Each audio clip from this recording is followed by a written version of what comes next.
சிறு முதலீட்டாளர்கள் என்ன பண்ணணும் அப்படின்னு சொல்லும்போது முதல் விஷயம் அவங்க வந்து சேமிக்கணும்.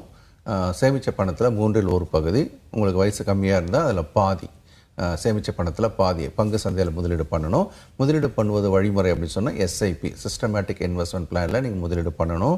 உங்களுடைய ரிஸ்க் டேக்கிங் எபிலிட்டிக்கு ஏற்ற மாதிரி நீங்கள் ரிஸ்க் குறைவாக எடுப்பவராக இருந்தால், முதல்ல உள்ளே வரவங்க எல்லாருமே மியூச்சுவல் ஃபண்டு வழியாக வாங்கன்னு சொல்லிக்கிட்டே இருக்கிறேன். அப்புறமா அதை பற்றி விரிவாக பல கேள்விகள் இருக்குது, பேசுவோம். அதனால் நீங்கள் மியூச்சுவல் ஃபண்டு வழியாக எஸ்ஐபியில் பண்ணுங்கள். பாதுகாப்பான, எனக்கு ரொம்ப ரிஸ்க்கே வேணாம், குறைவான ரிஸ்க் எடுக்கணும்னு சொன்னால் இண்டெக்ஸ் அப்படின்னு சொல்லக்கூடிய அந்த மாதிரியான ஃபண்டில் போடுங்க. கொஞ்சம் ரிஸ்க் கூட எடுக்கிறதா இருந்தாக்கா அடுத்தடுத்து நம்ம large cap, mid cap, small cap மாதிரி இருக்குது, எல்லாத்தையும் கலந்து போடுறதுக்கு ஃப்ளெக்ஸி கேப் இருக்குது. ஏன்னா ரெண்டாக பிரிச்சுக்குங்க.